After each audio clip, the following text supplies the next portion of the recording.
Have a little walk with me actually, because I think it's time to update the BP veggie patch, but I have no idea how to do it. But luckily our next guest does. It's the one and only Sam Nixon, everyone! Woo!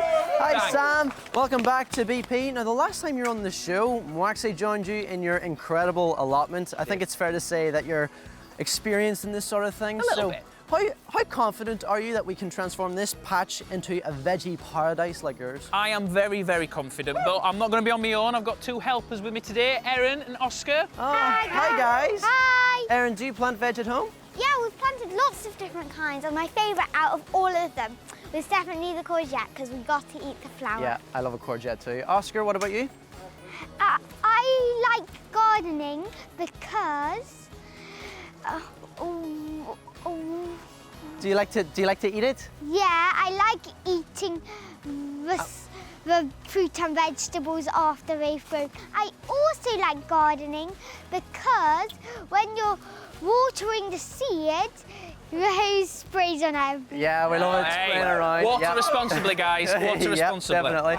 Sam, what about you? What do you love about gardening? Well, one of my big passions is cooking. So being able to cook my own fresh fruit and vegetables is just an amazing thing. It all goes hand in hand, so I just love it for that. And is this a good time of year to start work in an allotment then? It is actually. In fact, April is probably one of the busiest times when it comes to the garden, because you're sowing seeds, you may be planting seeds that you've already sown in the past few months, so it's a very busy time. Okay, so what are we doing today then? Well, today we've got some seeds here. The guys are doing some bits over there. We've got some carrots here that we can sow now. That's we've got carrots? leeks. Yeah, look at those multicoloured carrots. Carrots come in beautiful. different colours? We've got some beetroots, but what we're going to concentrate on right now is some potatoes. Ooh, I guess this is the part where you tell me to start digging. Well, not necessarily. I mean, you can do that, but in my allotment, I am a no-dig allotment. Okay. So I don't do any digging at all. And basically what it means is that you want to disturb the soil as little as possible, so that all the natural organisms that are inside the soil get to do their thing and you don't disturb them. And it's been proven to give you quite a really good harvest. And it's less time. Oh, very good. Digging. Okay, let's get cracking. What do we have to do?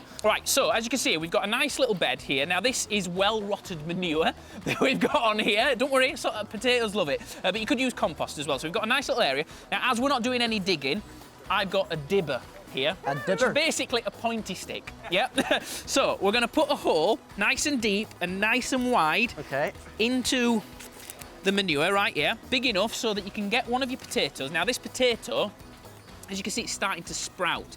Now you might hear people talk about chitting their potatoes, which means that you let these sprouts grow and it just gives them a bit of a head start. Right. So put that in with the sprout bit pointing up, cover it over with your compost or your manure, and then we'll water it. And what you need to do is when the leaves come up, as soon as you see them, cover them again with compost. And keep doing that until you can no longer cover them, and it'll give you a much better yield of potatoes. But you want to plant more than just one, so do it about 30 centimetres apart. So think of a 30 centimetre ruler, do it again, same thing, just like that. And hopefully we'll be able to harvest some lovely potatoes in about sort of July, August time, and there should be loads in this little area. Oh, lovely. I can't help but notice your potatoes look normal. And they look a tiny bit different. What are these potatoes? Yeah, so those are called pink fir apple potatoes, okay? Right. So this is the beauty about growing your own fruit and vegetables at home. You can grow all the different varieties that you don't necessarily see in the supermarket, which is really nice. So those, when you harvest those, they look brown now, but the actual skin of them, when you harvest them, will be pink. Oh, wow, interesting. Oscar, what are you planting up there?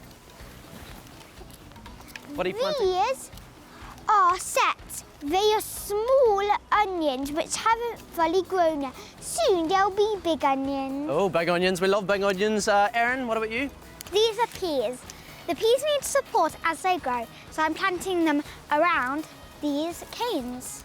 Ah, interesting. I love a good old pea, vegetable pea.